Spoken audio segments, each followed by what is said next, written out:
بسا اوقات بہت سی محنتوں کا نتیجہ انسان دیکھتا ہے کہ ضائع چلا گیا. میں نے 10 سال محنت کی، حاصل کوئی نہیں ملتا. یہ ثمرات کیا ہیں؟ محنتیں، محنتوں کے ثمرات کا ضیاع. کوشش آپ نے کی، قسمت کی خوبی دیکھیے، ٹوٹی کہاں کمن، 2-4 ہاتھ جب کے لبے بام رہ گئے. Be prepared. ایک شاعر کے یہ اشعار ہیں، وہ کمیونسٹ تھا، میں نام بھی نہیں لیتا، لیکن یہ کہ یہ اسی انقلابی، چونکہ ان کا بھی ایک انقلابی نظریہ ہے، انقلابی عمل میں یہ سارے مراحل آتے ہیں. کوئی سیٹ بیک آیا، فرض کیجئے کوئی ناکامی ہو گئی، تو اپنے ساتھیوں کو دل بدھانے کے لیے یہ فصل امیدوں کی ہمدم اس بار بھی غارت جائے گی، سب محنت صبحوں شاموں کی اب کے بھی اکارت جائے گی. میرے نزدیک یہ ثمرات کا جو لفظ یہاں آیا ہے، وَنَقْصٍ مِّنَ الْأَمْوَالِ وَالْأَنفُسِ وَالثَّمَرَاتِ، سب محنت صبحوں شاموں کی اب کے بھی اکارت جائے گی. دھرتی کے کونوں کھدروں میں پھر اپنے لہو کی کھاد بھرو، پھر مٹی سینچو اشکوں سے، پھر اگلی رت کی فکر کرو، پھر اگلی رت کی فکر کرو، جب پھر ایک بار اجڑنا ہے. ایک فصل پکی تو بھر پایا، تب تک تو یہی کچھ کرنا ہے. ایک مقصد ہے سامنے، انقلاب برپا کرنا ہے. ایک کوشش ناکام ہو جائے کوئی پرواہ نہیں، نیکسٹ. پھر تیار نہ ہو ناکامی کے لیے. ایسا نہ ہو تو جو انگریزی میں کہتے ہو for the best but be prepared for the worst. ایسا نہ ہو کہ دوسری مرتبہ ناکام ہو کے بددل ہو جاؤ، تمہاری ہمتیں جواب دے جائیں. نہیں، پہلے سے تیار رہو کہ دوسری مرتبہ بھی ناکامی آئے تو آئے، لیکن جب تک کہ کامیابی حاصل نہیں ہوتی ہمیں یہ کام کیے تھے. دیکھیے سیرت میں آیا کہ نہیں یہ واقعہ. بدر میں مسلمانوں کو فتح ہوئی تو احد میں زک پہنچی کہ نہیں؟ 70 صحابہ شہید ہوئے کہ نہیں؟ اگر ان کی ہمتیں جواب دے جاتی تو گاڑی کیسے چلتی آگے؟ تو فرمایا وَلَنَبْلُوَنَّكُمْ بِشَيْءٍ مِّنَ الْخَوْفِ وَالْجُوعِ وَنَقْصٍ مِّنَ الْأَمْوَالِ وَالْأَنفُسِ وَالثَّمَرَاتِ. ہم تمہیں لازم آزمائیں گے خوف کی کیفیت سے، فقر و فاقے کی کیفیت سے، بھوک سے، جان کے نقصان سے، مال کے نقصان سے، محنتوں کے حاصل کے ضائع ہو جانے سے. وَبَشِّرِ الصَّابِرِينَ، اور اے نبی بشارت دیجئے صبر کرنے والوں کو.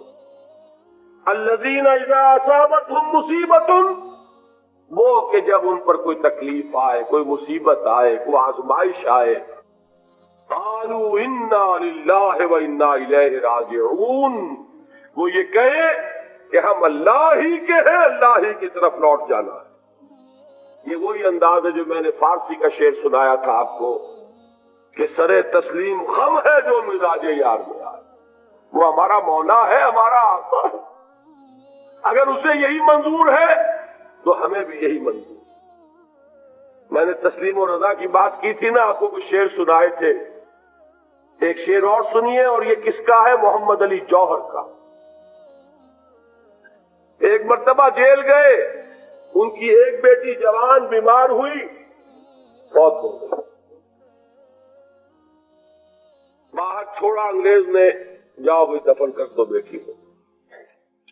دوسری مرتبہ جیل گئے، دوسری جوان بیٹی اسی مرض میں مبتلا ہوئی. اب یہ جیل میں ہے، خبر پہنچی کہ دوسری بیٹی کے اوپر بھی اسی مرض کا حملہ ہوا ہے.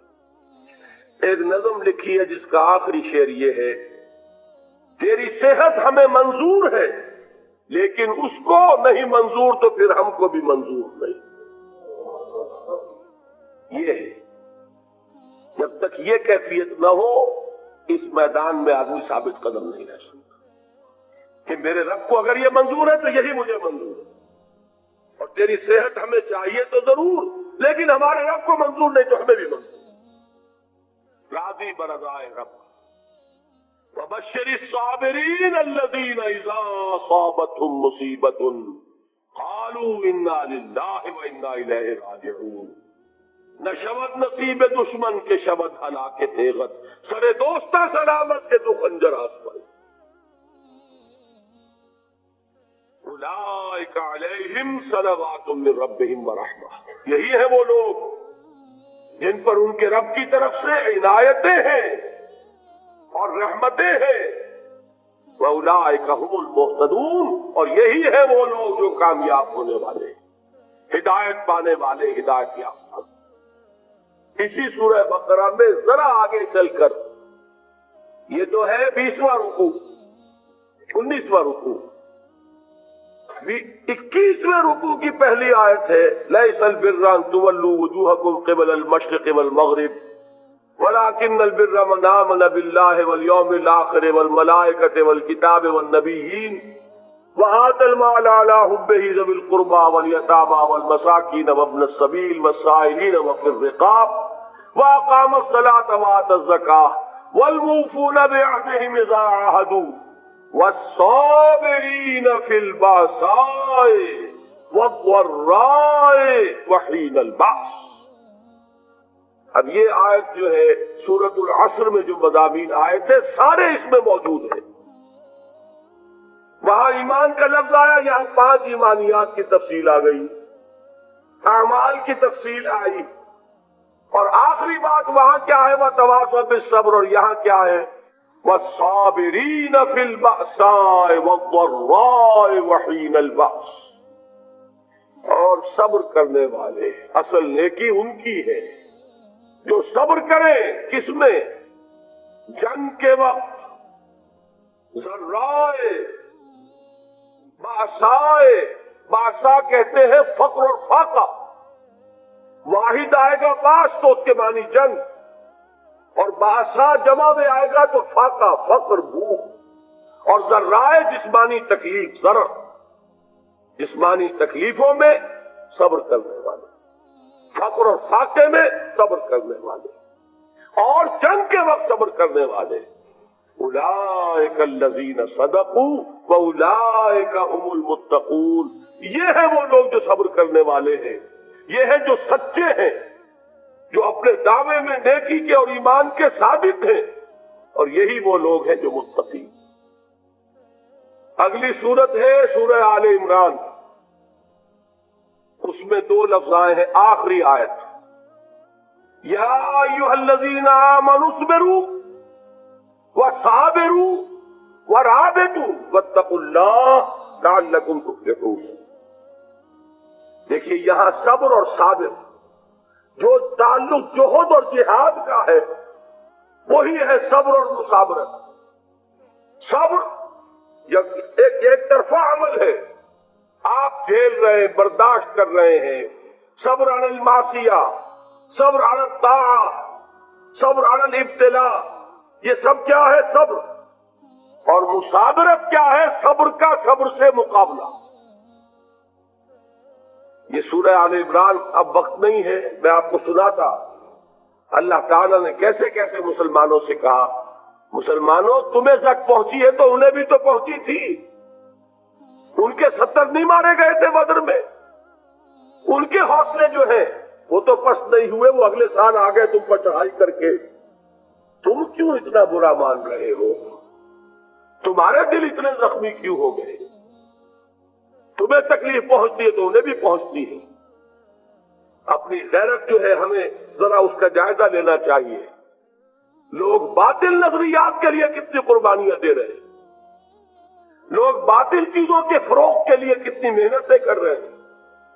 جیسا کہ میں نے ابھی کہا تھا، اسی غیرت کو چیلنج کرنے کے لیے، ذرا آپ کی حمیت دینی کو جوش دلانے کے لیے، قادیانی نوجوان کتنی تعداد میں اپنے آپ کو دین کے لیے وقف کرتا ہے، اور آپ کتنے نوجوان ہیں جو اپنے آپ کو دین کے لیے وقف کرتے ہیں، اور وہ کھاتے پیتے گھرانوں کے لوگ۔ یہ نہیں ہے کہ اگر کوئی اور کام نہیں کر سکتا تو پھر یہ ہے کہ وہ دین کے کام میں لگ جائے۔ باصلاحیت لوگ، کھاتے پیتے لوگ، ذہنی استعداد رکھنے والے لوگ، اونچے گھرانوں کے لوگ وہ وقت کریں اپنے آپ کو دین کے لیے، اس کے بغیر کیسے باہر آ جائے گی، کیسے رونق آ جائے گی؟ تو دنیا میں باطل نظریات والے جو ہیں، یہ بات کہی گئی ہے مسلمانوں، تم اگر توحید کے لیے لڑ رہے ہو، دیکھتے نہیں ابو جہل کو، اس نے گردن کٹوائی ہے شرک کے لیے، شرک کے لیے گردن کٹوائے، اور تم توحید کے لیے گردن کٹوانے کو تیار نہ ہو۔ اس نے گردن کٹوائی کہ نہیں کٹوائی؟ اور کس طرح کٹوائی ہے؟ جو کہ بڑا متکبر قسم کا، فرعون قسم کا شخص تھا، جب گردن کاٹنے لگے تو کہتا ہے ذرا نیچے سے کاٹنا، تاکہ جب تم نیزے کے اوپر چڑھاؤ میرے سر کو تو اونچا نظر آئے، معلوم ہو سردار کا سر۔ وہ بدبخت مرتے ہوئے بھی جو اس کی کیفیت تھی نا، اس کو ذہن میں رکھیے۔